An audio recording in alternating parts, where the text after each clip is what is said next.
আপনার ফ্রিজটি কি হঠাৎ করে ঠান্ডা হচ্ছে না? তাহলে এই ভিডিওটি আপনার জন্য। এই ভিডিওতে দেখানোর চেষ্টা করব এবং সমাধান দেওয়ার চেষ্টা করব, সেটা হলো ফ্রিজ চলছে কিন্তু ফ্রিজ ঠান্ডা হচ্ছে না। আমাদের সামনে যে ফ্রিজটি দেখতে পাচ্ছেন, এই ফ্রিজটির সমস্যা হচ্ছে ফ্রিজের আলো জ্বলছে কিন্তু ফ্রিজ ঠান্ডা হচ্ছে না। তো আমরা এখন দেখব কি সমস্যা হয়েছে। প্রথমেই আমরা ফ্রিজের নর্মাল অংশের দরজাটি খুলে থার্মোস্ট্যাটের যে পজিশন আছে সেখানে দেখব যে থার্মোস্ট্যাট পজিশন কতই আছে। অনেক সময় ফ্রিজ থেকে খাদ্যদ্রব্য বের করতে যেয়ে বাচ্চারা বা বড়রাও এই ভুলটি করে, সেটা হচ্ছে থার্মোস্ট্যাটের যে পজিশন এটা একে না দিয়ে জিরোয় দিয়ে ফেলে বা অফ করে দেয়, যার ফলে কম্প্রেসার মেশিনটি অফ হয়ে যায়, যার ফলে ফ্রিজটি কিন্তু ঠান্ডা হয় না। এই ভুলটি জানা অজানা যে কোনো কারণে হয়ে যেতে পারে। এখন আমরা দেখব যে ফ্রিজের আলো জ্বলছে, ফ্রিজ চলছে, ফ্রিজের থার্মোস্ট্যাট পজিশন ঠিক আছে কিন্তু ফ্রিজ ঠান্ডা হচ্ছে না। এখন আমাদের করণীয় কি? যদি উপরোক্ত সমস্যাগুলো আপনার ফ্রিজে দেখা দেয়, সেক্ষেত্রে প্রথমেই করণীয় হচ্ছে ফ্রিজের বডিতে হাত দিয়ে বা কান পেতে দেখতে হবে যে ফ্রিজের কম্প্রেসার চললে যে ভাইব্রেশনটা সৃষ্টি হয় বা যে কম্পন সৃষ্টি হয় এটা হচ্ছে কিনা, এবং ফ্রিজের সাইডে গরম হচ্ছে কিনা এটা খেয়াল করতে হবে। এই লক্ষণগুলোর কোনোটি যদি আপনার সামনে না দেখা দেয়, সেক্ষেত্রে আপনি ফ্রিজের পিছনে চলে এসে ফ্রিজের পাওয়ার লাইনটি অফ করে দিবেন। এজন্য প্রথমেই সুইচটি অফ করে দিবেন, তারপরে এই প্লাগটি হাত দিয়ে খুলে নেবেন। অবশ্যই সতর্কতার সাথে বিদ্যুৎ সংযোগটি অফ করে দিয়ে তারপরে ফ্রিজের কাজে হাত দিবেন। বিদ্যুতের সংযোগ বিচ্ছিন্ন করা হয়ে গেলে পিছনে থাকা ব্যাক কভারটি স্ক্রুড্রাইভার দিয়ে খুলে নেবেন। ভিডিওর সময় বাঁচাতে আমরা কিছুটা স্পিড বাড়িয়ে দিয়েছি।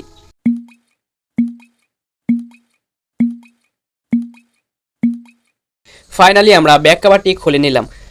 খোলার পরে আপনারা যেটা করবেন সেটা হলো এখানে যে ধুলো ময়লাগুলো আছে প্রথমে সেটা ব্রাশ দিয়ে পরিষ্কার করে নেবেন। আমাদের কাছে যেহেতু বোলার মেশিনটা আছে, এজন্য আমরা এটা ইউজ করে ধুলো ময়লাগুলো দূর করে নেব। আপনাদের কাছে একটা রিকোয়েস্ট থাকবে, সেটা হলো এই ভিডিওতে একটি লাইক করবেন এবং আপনি যদি আমার চ্যানেলে নতুন হয়ে থাকেন অবশ্যই চ্যানেলটিকে সাবস্ক্রাইব করবেন। ধন্যবাদ।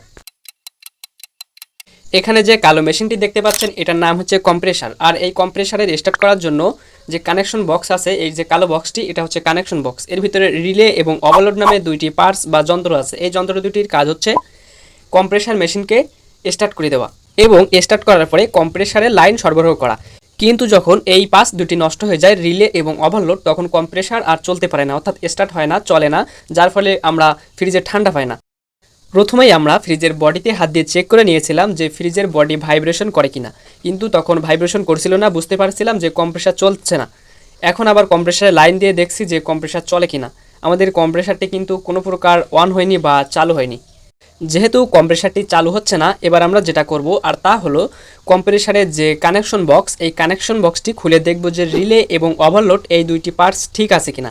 যদি নষ্ট হয় তাহলে কিন্তু কম্প্রেসার মেশিন চালু হবে না এবং ফ্রিজ ঠান্ডা হবে না। তো এটা খোলার খুব সহজ পদ্ধতি। এখানে একটি নিয়ন টেস্টার নিয়ে এর যে লকটি আছে সেটা খুলে দিলাম এবং এই যে প্লাস্টিক কভার এটা বাইর করে নিচ্ছি।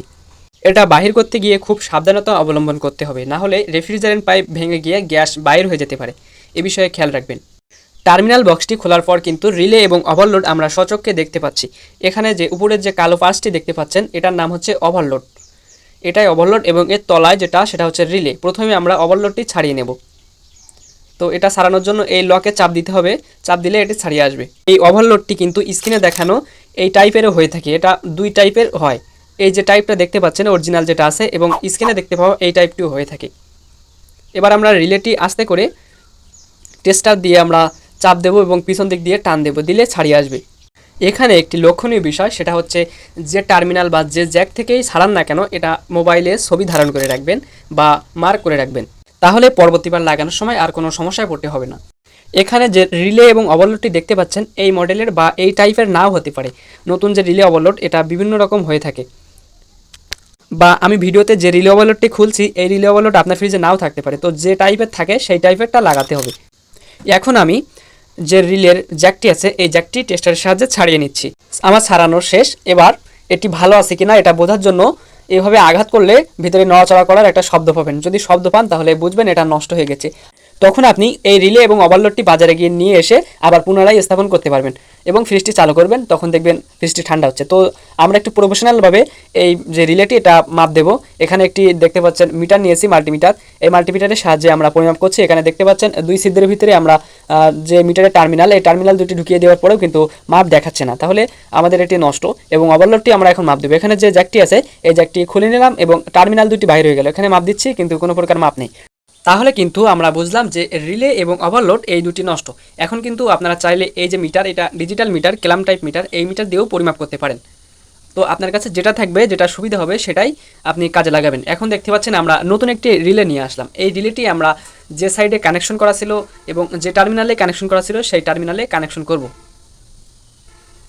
আপনি যেটা করবেন সেটা হচ্ছে আপনার মোবাইলের ছবি তোলা এবং মার্ক করা যে পজিশনটা, সেই পজিশন অনুযায়ী কাজ করবেন। এখানে দেখতে পাচ্ছেন অরিজিনাল ছিল এই ওভারলোডটি এবং আমরা পুনরায় লাগাবো এই টাইপের ওভারলোডটি, কিন্তু এর কাজ সেম। আমরা এই রিলেটি এখানে কানেকশন করে দিচ্ছি।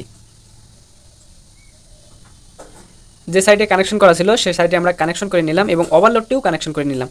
আপনি প্রথমে যেভাবে রিলে এবং ওভারলোডটি ছাড়িয়ে নেবেন ঠিক সেভাবেই আপনি আবার এই রিলে এবং ওভারলোডটি কানেকশন করবেন। আমার রিলে এবং ওভারলোডটি কানেকশন করা প্রায় শেষের পথে। তো এই রিলে এবং ওভারলোডটি আপনারা বাজার থেকে 3 থেকে 500 টাকার মধ্যে ক্রয় করে এটি ফ্রিজে স্থাপন করতে পারবেন। রিলে ওভারলোড কানেকশন শেষ। এবার বিদ্যুৎ সংযোগ দিয়ে ফ্রিজটি চালু করব, দেখব যে কম্প্রেসার চালু হয় কিনা। ফ্রিজটি চালু করার জন্য আপাতত আমি একটা এক্সটেনশন কর্ড ব্যবহার করছি এবং ফ্রিজের প্লাগটা সেখানে আমি দিচ্ছি। সাথে সাথেই কিন্তু ফ্রিজটি চালু হয়ে গেছে এবং আমার কাজটি সাকসেস হয়েছে।